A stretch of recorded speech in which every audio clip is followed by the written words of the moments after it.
네, 방금 소개받은 고려대학교 전기전자공학부 그리고 복잡 데이터 분석 연구실을 이끌고 있는 석준이라고 합니다. 그리고 저희 그 복잡 데이터 분석 연구실은요, 최근 미래에셋 자산운용과 함께 그 산학 공동 연구 프로젝트로 인공지능 금융연구센터를 설립하여서 거기에 센터장을 맡고 있습니다.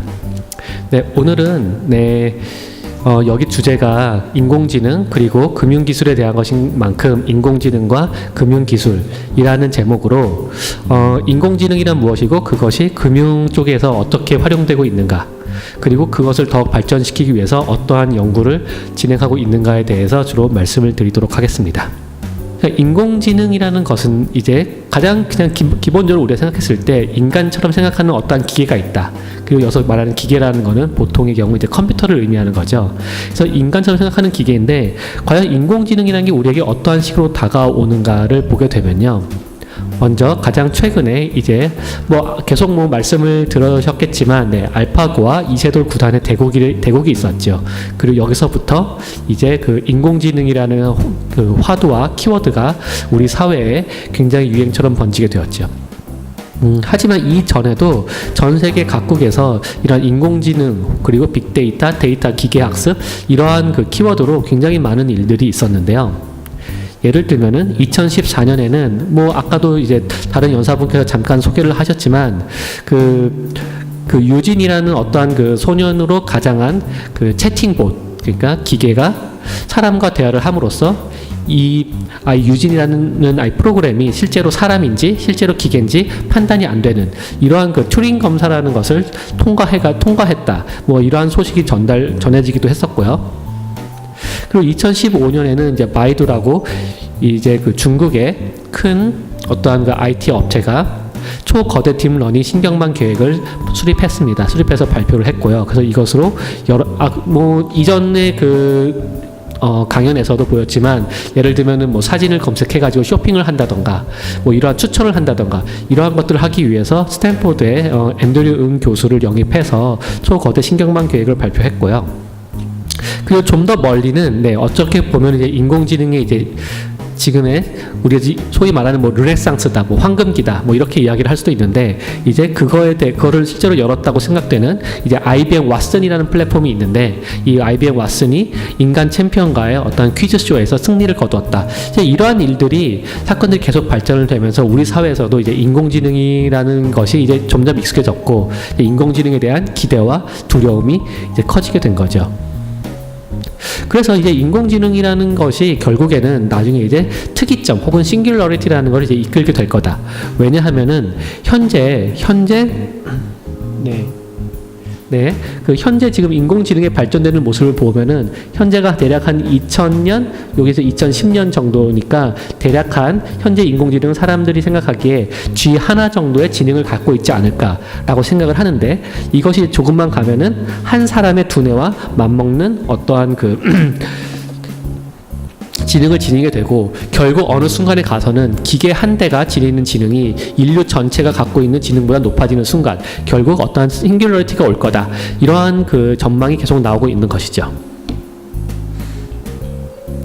그래서 여기서 이제 인공지능이란 무엇인가를 이제 좀 더 구체적으로 살펴보게 되면요, 이제 인공지능이라는 것은 지능이라는 어떠한 추상적인 개념을 과학적으로 구체화하고, 그리고 이를 인공적으로 재현하는 기술들을 우리가 이제 의미한다고 할 수 있습니다. 예를 들어서 그러니까 강한 인공지능이 있고요. 그다음에 약한 인공지능이 있다라고 이제 보통 이야기를 합니다. 그래서 강한 인공지능인 것은 혹은 범용 인공지능이라는 말도 하고요. 이 말은 뭐냐면은 실제 인간과 같은 거죠. 실제 인간과 같아서 인간처럼 혹은 그러니까 우리가 이제 예전에는 이제 인간처럼이라 그랬는데, 요새는 하도 인공지능이 발전하다 보니까 인간을 넘어선 초인간적인 방법으로 실제 사고를 통해 문제를 해결하는 기술, 그래가지고 여기서 나오는 게 창조라든가 혹은 인간의 감성 혹은 인간의 사고, 이런 것들을 실제로 수행할 수 있느냐, 이런 것이 바로 강한 인공지능이 하는 그러니까 강한 인공지능이 할 수 있는 일이라고 이제 이야기를 하는 거고요. 하지만 이런 강한 인공지능이라는 것은 지금 단계에서는 아직도 갈 길이 먼 거고 지금 현재 많이 하고 있는 것은 바로 이 약한 인공지능이다. 그래서 약한 인공지능이라는 것은 인간의 지능을 실제로 수행한다기보다는 지능을 모방해서 어떠한 지적 문제를 해결하는 기술, 실제로 이쪽에 굉장히 많은 연구와 실제로 성과가 나오고 있습니다. 예를 들면은 지식의 발굴이라든가 대용량 자료의 처리와 같은 거죠. 네. 그래서 그러면 이제 실제로 이제 연구진들은 실제로 어떻게 이러한 인공지능을 우리가 구현을 할 것인가? 그럼 인공지능을 구현을 하려면요, 먼저 그러니까 지능이 무엇인지를 알아야 되거든요. 근데 지능이 무엇인지를 알아야 되는 거죠. 그래서 지능이 무엇인지를 사람들이 생각을 하다 보니까 우리가 지능을 가지고 할 수 있는 일은 어떤 문제가 있을 때 판단을 하는 거다라는 것을 우리가 알게 되는 거죠. 예를 들면은 가장 지금 인공지능 혹은 딥러닝이 가장 효과를 보인다고 하는 게 바로 사진을 판독하는 거죠. 예를 들면 사진을 주었을 때 이 사진이 남자냐 여자냐 판단을 해야 되죠. 그리고 구글 알파고도 마찬가지로 다음 수를 어디다 둘까 판단을 해야 되죠. 마찬가지로 자율주행차도 마찬가지입니다. 우리가 멈춰야 돼야 가야 되느냐, 속도를 높일까, 왼쪽으로 갈까, 오른쪽으로 갈까 다 판단을 해야 합니다. 그래서 기본적으로 지능은 판단을 하는데요. 근데 이제 가장 재밌는 건 뭐냐면은 이제 예를 들면 가장 간단한 문제를 봅시다. 사진을 보고 남자인지 여자인지 판단을 한다. 그랬을 때 인간은 되게 쉽게 판단을 합니다. 하지만 문제는 인간이 왜 이 사진을 보고 남자라고 판단하는지, 왜 여자라고 판단하는지는 사실은 구체적으로 말하기 쉽지 않아요. 결국 우리는 판단을 해야 된다는 건 알지만 그 판단을 어떻게 구현을 해야 되는지, 혹은 실제로 인간이 어떠한 방식으로 판단을 하는지는 알지 못합니다. 바로 거기에 문제가 있는 거거든요. 근데 우리가 인공적으로 지능을 구현하려면 어떻게 해야 되는지, 어떻게 얘가 하고 있는지를 알아야 되거든요. 그래서 사실 지난 컴퓨터가 개발된 이후에 지난 60년간 사람들은 이 지능이라는 것을 구현하기 위해서 많은 노력을 했습니다. 그래서 논리학에서도 빌려오고, 최적화 이론을 통해서 수식도 만들어보고, 확률 모형도 만들어보고, 어떻게 하면 답이 여러 개가 있으면 그 중에 뭐가 맞는 걸까 탐색하는 어떤 알고리즘도 세워보고, 그러다 보니까 사람들이 보니까 규칙이 있으면 그 규칙에 따라서 하면 되지 않을까. 그래서 규칙 기반 시스템이라든가 거기서부터 발전된 뭔가 전문가 시스템, 지식 베이스, 굉장히 많은 시도들을 해왔습니다. 이러한 시도들이 어떠한 문제에 대해서는 잘 풀리고 어떠한 문제에 대해서는 잘 안 풀리고, 그런데 그렇게 계속 가다 보니까 어느 순간에 이르러서 도저히 안 되겠다, 지금까지 한 방법은 도저히 모르겠다, 그래가지고 지난 1970년대부터 대략 한 20년에서 30년간 인공지능의 암흑기라는 것이 있었고요. 그리고 최근에 딥러닝과 같은 이제 새로운 기술이죠. 그러니까 여기에다가 추가로 카오스 이론에 점점점 되어 있는데요. 카오스 이론 플러스 이제 계속 나오고 있는 게 이제 예를 들면 딥러닝이다. 그러면은 새로운 기술이 나옴으로써 우리가 다시 점프를 해가지고 지금 우리가 이야기하는 황금기 혹은 르네상스가 이제 다시 펼쳐지게 되는 거죠. 그래서 지난 60년간 이렇게 굉장히 다양하고 많은 기술들이 인공적으로 지능을 만들기 위해서 이제 시도가 되어 왔는데요. 이러한 것을 이제 현재 관점에서 대략적으로 이렇게 살펴보니까 크게 두 가지 접근법이 있지 않던가라는 생각이 듭니다. 생각을 사람들이 하게 되었습니다. 그래서 그 두 가지 접근법이라는 것이 바로 지식 기반의 접근법과 데이터 기반의 접근법, 이제 두 가지로 나눌 수가 있는데요. 지식 기반의 접근법이라는 것은 뭐냐 하면요, 예를 들면 의사가 병을 진단하는 것과 굉장히 유사한 시스템입니다. 예를 들면 어떤 의사가 어떠한 약을 처방하기 위해서는 환자의 무슨 피를 검사해 가지고 어떠한 수치를 보니까 그 수치가 얼마 이상이고, 그 다음에 몸무게를 재니까 몸무게가 얼마 이상이고, 무슨 검사를 했더니 뭐가 얼마 이상이다. 그러니까 이 환자는 예를 들면 당뇨병이다. 당뇨니까 당뇨에 잘 듣는, 특히 예를 들면 한국인에게 잘 듣는 거는 이 약이니까 이 약을 먹자. 대략적으로 이런 사고를 거쳐가지고 약을 처방하게 되는데요. 이게 결국은 뭐냐면은 어떤 룰들이 있습니다. 기본적으로. 어떤 법칙들이 있어서 그 법칙에 따라서 예스냐 노냐, 혹은 수치가 얼마냐에 따라서 쭉쭉쭉 내려오게 되면은 결론에 이르게 되는 거죠. 그래서 이러한 것들이 이제 예전에는 룰 베이스드 시스템, 규칙 기반 시스템이라고 되었는데, 이제 그 룰이라는 거를 좀 더 확장시켜서 우리가 생각하게 되면은 일종의 지식이거든요. 그래서 지식을 기반으로 해가지고 우리가 판단을 한다.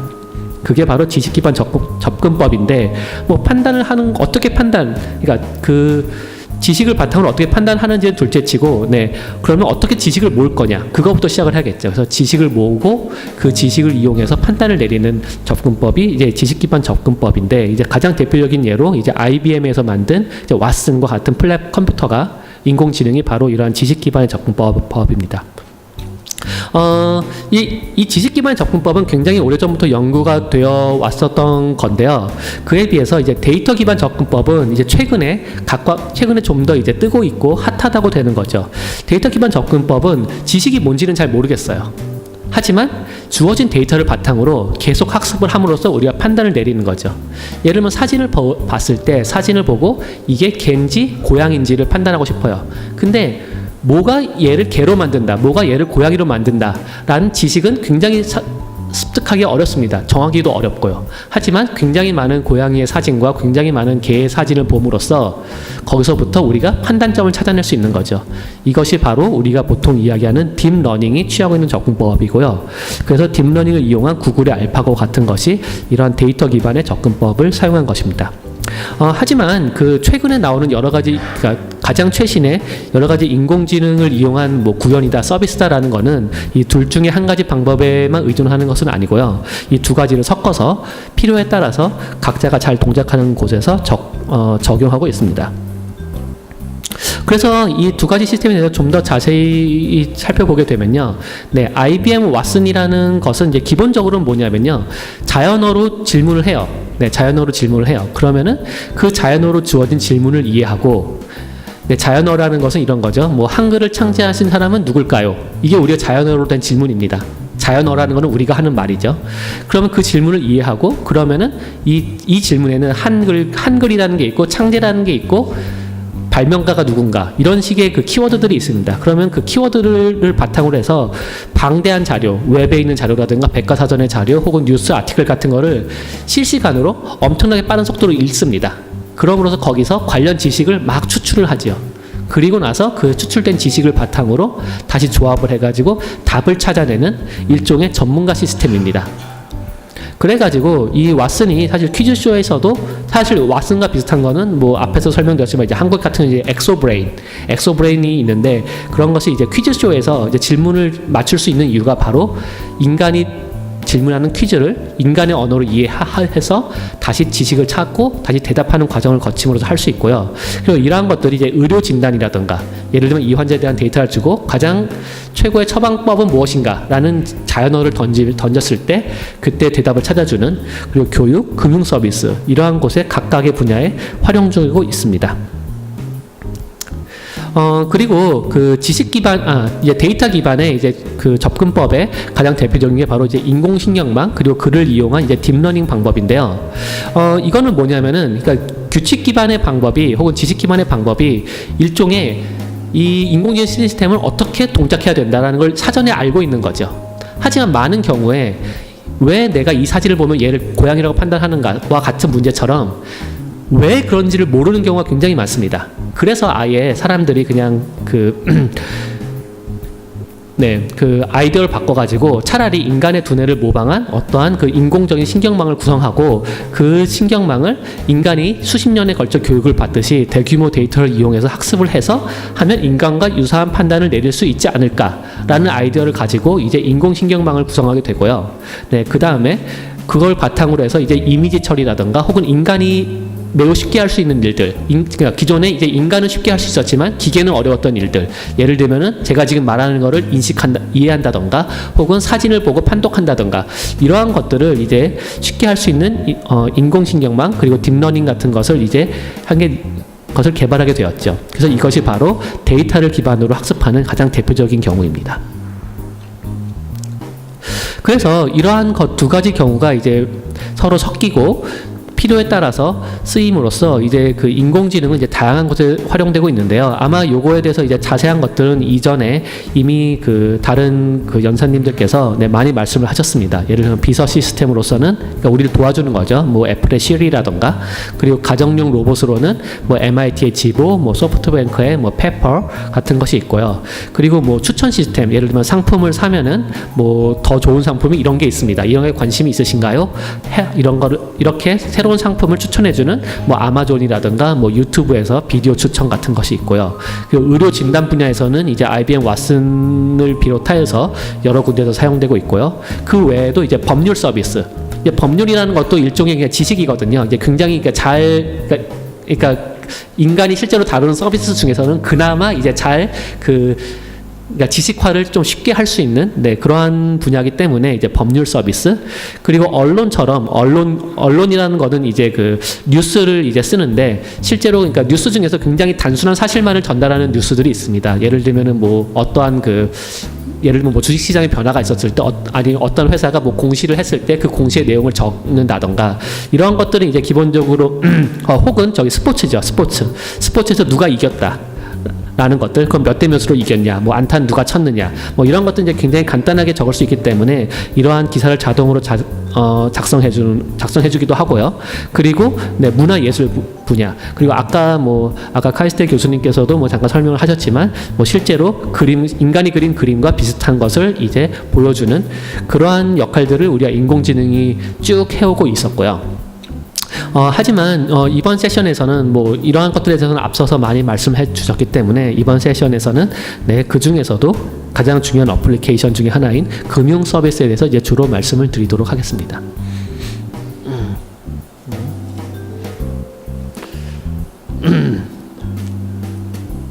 그 인공지능 기반의 이제 금융 서비스는요, 다양한 곳에서 적용할 수 있는데요. 이제 주로 이게 여기에 나오는 것들이 그 수많은 그 인공지능, 그러니까 금융 서비스 분야에서 인공지능을 적용해서 실제로 어떤 서비스를 하고 있는 회사들이고 그 회사들을 여러 가지 그러니까 분야별로 좀 구별해 놓은 것입니다. 그래서 예를 들면은 뭐 마켓 데이터를 분석한다던가 자료를 검색하고 실제로 주식 거래, 아마 저 다음에 이제 로봇 어드바이저에 대해서 나올 텐데요. 이제 말씀을 해주실 텐데, 그쪽, 그리고 가상화폐라든가 위험 관리, 신용 관리, 고객 관리, 뭐 비서 서비스 등의 다양한 인공지능 서비스에 금융 서비스에 적용되고 있고요. 그다음에 중요한 것은 이런 하나의 금융 서비스를 위해서 한 가지 기술만 사용되는 것이 아니라 다양한 인공지능 기술들이 복합적으로 사용됨으로써 실제로 인간에게 필요한 어떠한 서비스를 제공해주기 위해서 많은 회사들이 노력을 하고 있다는 점입니다.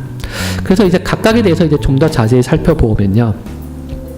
가장 기본적으로 이제 그 인공지능이 도입되고 가장 먼저 도입된 곳 중에 하나가 바로 그 신용평가입니다. 신용평가라는 것은 이제 기업을 신용평가를 할 수도 있고 개인에 대한 신용평가를 할 수도 있는데요. 주로 이제 대출이라던가 이런 데서 많이 사용되게 되죠.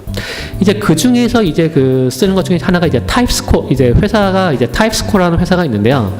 타입스코어라는 회사는요, 전통적으로 어떠한 회사의 그 신용을 평가, 그러니까 이 회사에게 돈을 얼마나 빌려줘도 되는가를 우리가 알기 위해서는 기본적으로 이제 재무제표라든가 여러 가지 그냥 숫자로 된 자료들을 보고 거기서 어떠한 공식을 통해 가지고 우리가 신용을 평가하게 됩니다.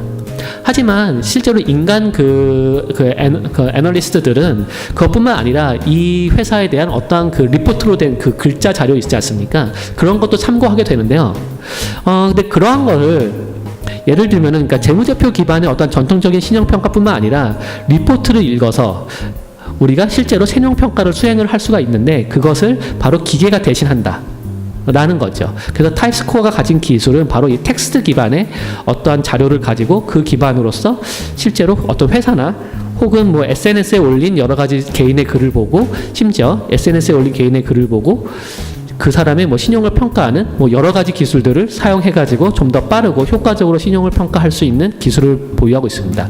그래서 이러한 그 타입스코어의 어떤 서비스를 구현하기 위해서는요, 바로 자연어 처리, 그러니까 실제로 인간이 쓰는 언어를 읽고 이해할 수 있는 인공지능의 기술과 그 다음에 그거를 좀 더 복합적으로 분석할 수 있는 딥러닝 기반의 리스크 판단 솔루션을 통해서 실시간으로 위험을 판단하는 그러한 기술을 제공하고 있고요. 그리고 이 크림 파이낸스는 이제 그 유럽 회사인데요. 주로 이제 개인 소액 대출, 예를 들면 대략 한 200유로 정도 되는 소액 대출, 그러니까 한 달 동안 약 200유로를 빌리는 요 정도의 대출에 대해서 신속한 신용 솔루션을 제공하고 있습니다. 이제 개인에게 돈을 빌려주는 경우에 예를 들어 200유로다. 200유로를 빌려주기 위해서 빌려주고 한 달 만에 돌려받으면은 뭐 이자가 뭐 1유로, 뭐 2유로 이렇게 나겠죠.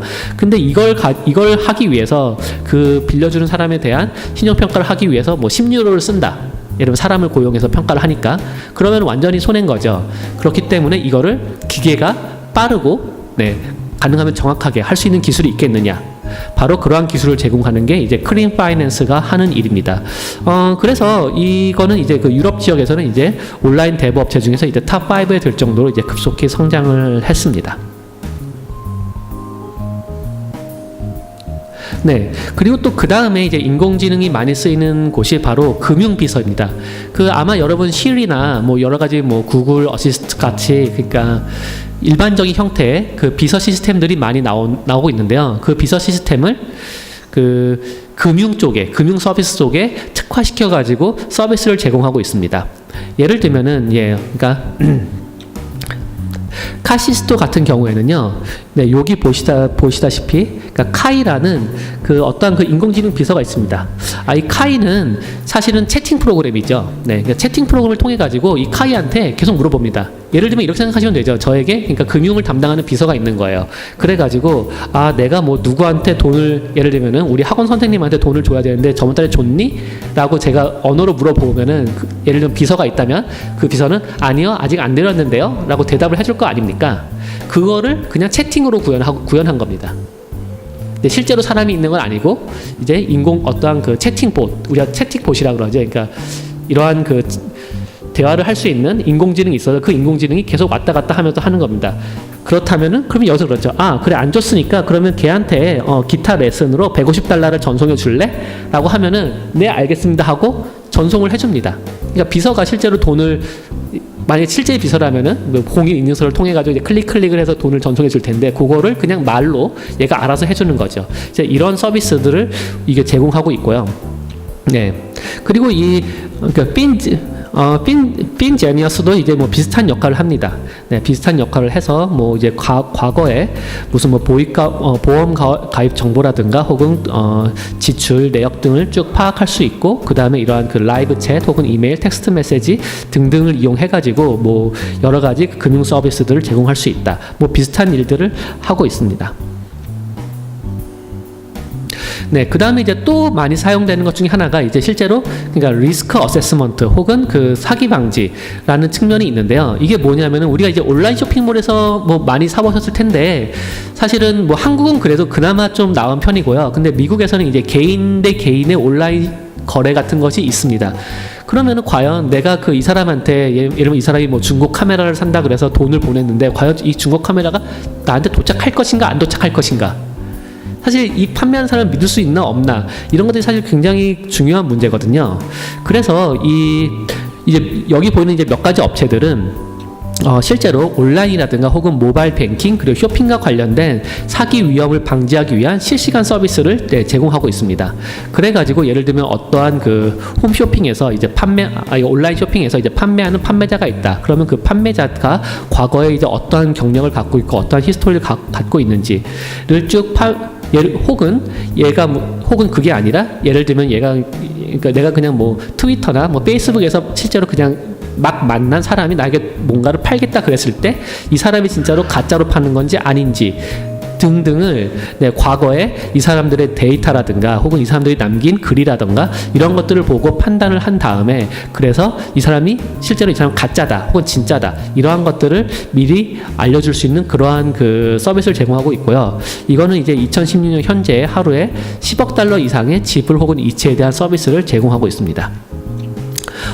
그리고 이제 약간 특이하게 여기 밑에 이제 바이오 캐치라는 거는요. 실제로 그러니까 실제로 이 사람이 이제 진짜로 이 사람이 맞는가를 이제 여러 가지 그냥 바이오 시그널 같은 거를 이용해 가지고 여러 가지 금융 사기, 예를 들면 계좌 탈취라든가 새 계좌 개설 같은 금융 사기를 이제 방지하기 위한 건데요. 이제 가장 대표적인 게 뭐 지문 인식이 있을 수 있고 뭐 홍채 인식 뭐 이런 게 있을 수 있는데, 근데 뭐 그런 거 외에도 뭐 팔의 길이라던가 뭐 몸무게 이러한 쉽게 우리가 얻을 수 있는 주변에서 쉽게 얻을 수 있는 그러한 생체 정보를 이용해서 뭔가 보안을 강화해서 금융 사기를 방지하는 그러한 시스템을 하고 있고요.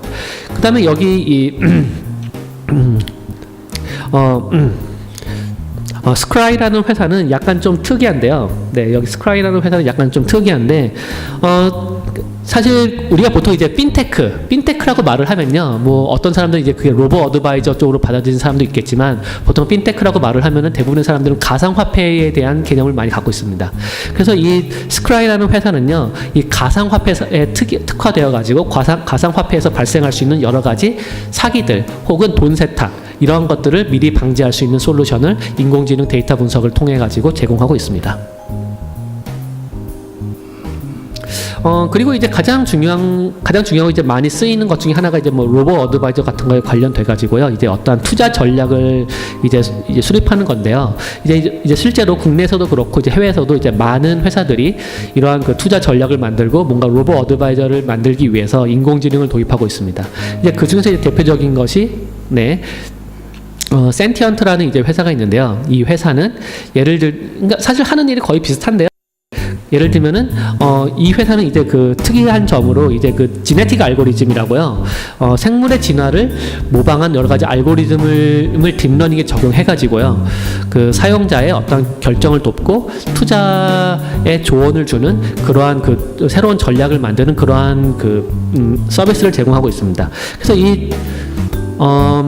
이 생물의 진화를 모방하는 알고리즘이라는 게 무엇이냐, 그러니까 지네틱 알고리즘이라는 게 무엇이냐 하면요, 여기 보시다시피 수천 수만 개의 그 투자 전략을 막 만들어냅니다. 막 만들어내요. 그 다음에 얘네들을 각각을 비교해 가지고요, 좋은 거부터 나쁜 것끼리 쭉 만들면 돼. 그러니까 좋은 전략이 있고 나쁜 전략이 있을 거예요. 그 다음에 이 나쁜 전략들은 다 폐기합니다. 그리고 좋은 전략들을 모아서 다시 얘네들을 부분으로 쪼개고 걔네를 막 합쳐요. 그러니까 이게 뭐냐면 부분으로 쪼개고 막 합친다는 과정은 뭐냐면은 교배를 시킨다는 거거든요. 그러니까 생물학적으로 보면은 교배를 시킵니다. 그 다음에 나오는 거는 이제 그 다음 세대의 알고리즘이 나오는 거죠. 그리고 그 알고리즘이 다시 여기서 평가가 됩니다. 평가가 돼서 나쁜 애들은 죽지요. 이 말은 뭐냐면은 우리가 뭐라 그러죠? 그러니까 자연 선택이라 그러나요? 그러니까 경쟁에서 도태되는 애들은 다 죽고 다시 우수한 유전자만 남는 거고.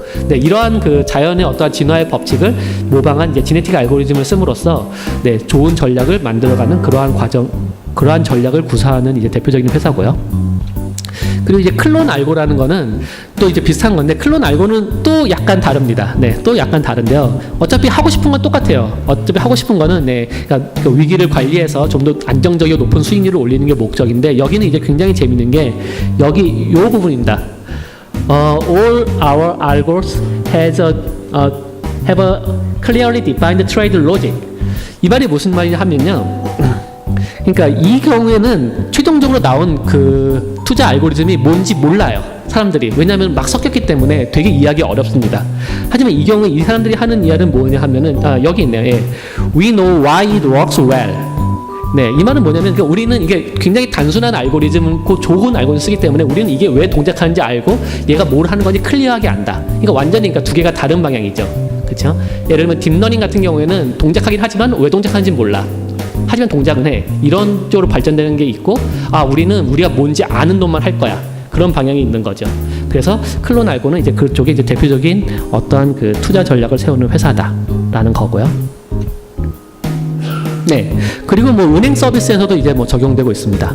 예를 들면은 그 SBDA 같은 경우에는 이제 1인 은행 서비스를 위한 플랫폼을 제공하고 있는데요. 예를 들면은 현재, 그러니까 지금 전통적으로 금융 상품을 출시하고 싶으면요, 먼저 뭔가 그 금융 상품을 디자인한 사람한테 가서 어떤 아이디어가 있다, 내가 그럼 디자인해달라 그러고, 그 사람들이 이제 그 어널라이저를 통해서 얘가 얼마나 수익을 올릴 수 있는가를 분석을 하고, 그 다음에 얘를 이제 실제로 판매하기 위해서 뭐 판매자를 찾는다던가 이러한 쭉 과정을 거치면은 실제로 한 달이 넘는 기간이 걸립니다. 이것도 짧은 거죠. 하지만 이 SBDA에서 제공하는 서비스를 이용하게 되면요, 바로 몇 가지 클릭만으로, 왜냐하면은 이미 그러니까 옵티마이제이션 같은 방법을 통해서 디자인도 순식간에, 아이디어만 주면 디자인도 순식간에 되고, 그다음에 과거의 데이터를 이용해서 분석하는 것도 빠르게 컴퓨터로 되고, 그다음에 그 사람들의 어떤 소셜 데이터를 이용해서 어떤 사람이 타겟으로 할 그 마케팅 타겟들도 우리가 순식간에 선점할 수 있게 되는 거죠. 그러면은 10분 만에 할 수 있다. 뭐 이러한 그 프로세스를 제공하는 솔루션을 제공하고 있고요. 그리고 뭐 그 외에도 이제 뭐 IaaS라든가 혹은 데이터 마이너와 같이 그 그러니까 이러한 그 기계 학습 혹은 이러한 그 인공지능 플랫폼 자체를 제공하는 회사들도 있습니다. 그러니까 예를 들면은 이 회사 같은 경우는 인공지능 플랫폼이라는 거를 제공해가지고 이 위에서 어떠한 서비스든지 너희들이 원하는 걸 우리가 만들어줄 수도 있고 새로 너희들이 원하는 걸 올릴 수도 있다. 뭐 이러한 것들을 하고 있는 거죠. 여기 데이터 마이너도 아마 데이터 마이너도 이제 비슷한 식의 접근을 하고 있습니다. 그리고 이제 사실 지금까지는 이제 각 기술사별로 예를 들었는데 이제 그 중에서 이제 가장 그러니까 우리가 소위 말하는 뭐 여러 가지 인공지능 플랫폼 중에서 이제 가장 활발하게 활동하고 있는 게 이제 IBM 왓슨이라는 건데요. 예. IBM 왓슨이란 건 이제 제가 설명을 했지만 자연어 형식으로 된 그러니까 우리가 말로 하는 형식으로 된 문헌을 참조하여서 자연어로 주어지는 질문의 대답을 찾아주는 인지 기반 기술의 인공지능 시스템을 의미합니다. 그래가지고 이 IBM 왓슨이라는 거는 이제 기본적으로 예전에 시작은 이제 2000년대 중반부터 이제 IBM 리서치를 통해 가지고 이제 되어가지고 그 다음에 2011년에 이제 제퍼디라는 퀴즈쇼에서 이제 자연어로 된 퀴즈에 응답을 굉장히 잘함으로써 이제 퀴즈 챔피언이 됐죠. 그래서 여기까지는 이제 일반 상식에 대한 질의응답을 하는 수준에 머물렀는데 이제 이것이 그냥 쇼를 위한 것이 아니라 IBM의 어떤 사업을 위해서 사용된 것이 이제 헬스케어, 이제 의료 분야에 먼저 사용을 된 거죠. 그래서 의료 분야에 대해서 사용을 하기 위해서는 먼저 의학적 전문 지식에 대한 질의응답이 필요하고요. 그러니까 기존에 해왔던 거죠. 거기다 플러스로 약간의 데이터 기반의 이제 분석을 하기 위해서 이제 뭐 간단한 통계 분석이라든가 뭐 유전자 분석 이러한 것들이 들어가서 실제로 이 헬스케어 서비스를 하게 되었습니다. 그리고 이것이 점점 진화를 해서 다른 쪽으로 이제 가게 되는데 그게 바로 이제 파이낸셜 서비스 쪽으로 이제 다음 타겟을 맞춰가지고 가고 있는데요. 그래서 이 파이낸셜 서비스 쪽에서는 금융에 대한 전문 지식에 대한 질의응답이 있고 그 다음에 플러스 앞서서 이제 많은 회사들이 사용했던 여러 가지 딥러닝이라든가 그 외 복잡한 모델들을 이용한 복잡한 데이터 분석과 예측이 합쳐짐으로써 지금 어떠한 금융 서비스에 대한 플랫폼을 제공하고자 한다라는 것이 바로 지금 IBM 왓슨이 가는 길이고요.